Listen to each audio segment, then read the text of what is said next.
Good Thursday morning, everybody. Hope yours is going well. And being that it is Thursday, it is time for another edition of Pass Coverage Thursday. How are the Seahawks doing covering receivers? How are they doing in their secondary? How are their linebackers doing in coverage? The answer to all of these questions is pretty much not well. And just watching the games should provide some pretty clear reasons why that is the case. However, it's not enough to just say they're not doing well. We like to actually look at the individual players and see who specifically is a problem and who is maybe doing a little better than expected. So, before I jump into the numbers here for the relevant Seahawks players, I want to specify that I am using PFR for these numbers. Some websites do coverage stats, and theirs are a little different. I believe PFF said that Trey Flowers got targeted 7 times and allowed 7 completions. PFR said he got targeted 6 times and allowed 5 completions. You're going to find other discrepancies like that throughout the this video if you're using PFF. So just be aware of that.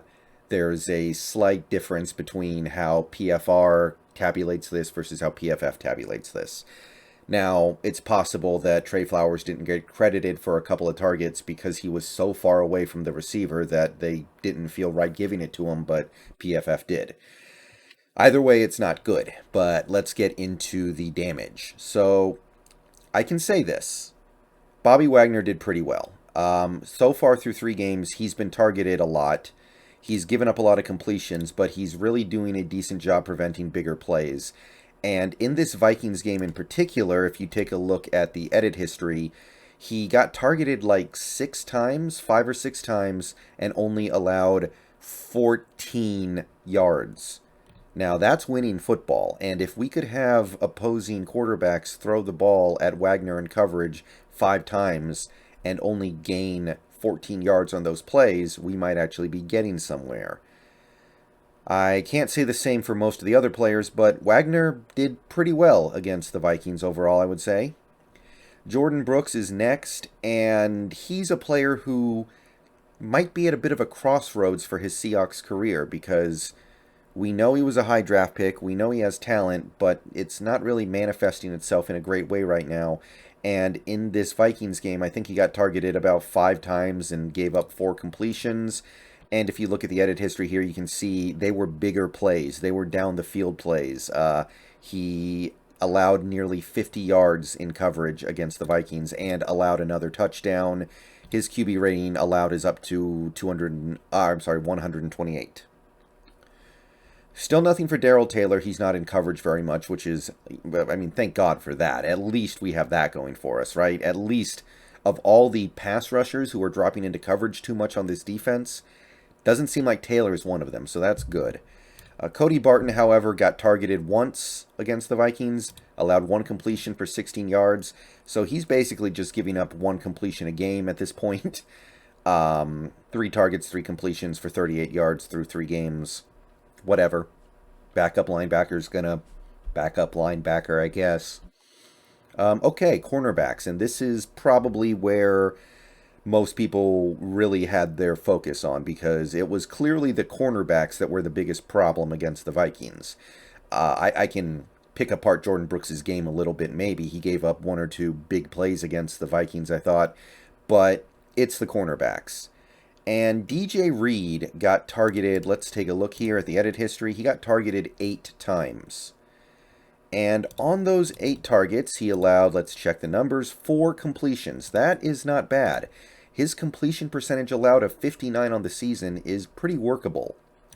And he allowed 55 yards on those 4 completions, which is not great. It's not awful. Unfortunately, he allowed 2 touchdowns. And that really kind of ruins what otherwise would have been a pretty passable game. His QB rating allowed skyrocketed to 111 just on the back of those 2 touchdowns he allowed. And I came out of that game not thinking any better of DJ Reed than I did Trey Flowers. And don't get me wrong, Trey Flowers took a little bit of a beating of his own, and it looked worse than DJ Reed for sure. According to PFR, like I said, he was targeted 6 times and allowed, let's see here, 5 completions. So 5 out of 6, not particularly good. As for the yardage gained, it was 60 yards. Again, not really what you're looking for. Not as bad as it was against the Titans, but still not what you're looking for. Did not allow a touchdown this time at least, so his QB rating allowed is up to 135. I think it actually came down from last week. Let's check on that real quick, and yeah, it did. So, yeah, it's I have no problem acknowledging that it is probably time for Sidney Jones, but don't think that any of these guys are playing that well right now. DJ Reed really overall after 3 games he's doing a little better, but he's not playing well either. He's got to get his act together. And Ugo Ahmadi played one of his worst games as a Seahawk that I can remember. The coverage numbers aren't awful. He was targeted, I believe, 4 times, gave up 4 completions for 36 yards. But the penalty was awful, and he had other bad plays outside of just coverage. So not a good game for Ugo at all. And that's your corners. Okay, safeties. We're going to be pretty quick here. Jamal Adams finally got targeted a little bit. I believe he was thrown at 3 times, so not awful, but still a good amount for a safety. But he allowed 3 completions for, let's check the numbers here, 43 yards. Not atrocious, but for a safety, it's not what you want. 3 targets, 3 receptions, 43 yards. His QB rating allowed is up above 100 now. And Quandre Diggs, I thought you wanted to get paid, my man. What are you doing? So, it's not the worst thing in the world, but he's not making plays, and he's giving up stuff. Like, these coverage numbers, I think you'll find, if you went to go compare them, are not radically different from Tedrick Thompson a couple years ago for the Seahawks. He was targeted, let's take a look. He was only targeted once against the Vikings, but it was a big once. According to PFR, the 1 completion he gave up was 49 yards. So, I don't know exactly what's going on here. It's possible that some of that yardage came from the Titans game, and they were just adding it on after the fact. Sometimes PFR does have to fill in some stats after the fact because it's kind of a constantly transforming number where they don't update everything all at once. Sometimes they go back and decide, we think that play is actually accredited to this guy, not that guy. I don't know exactly what's going on, but collectively, the bottom line is this.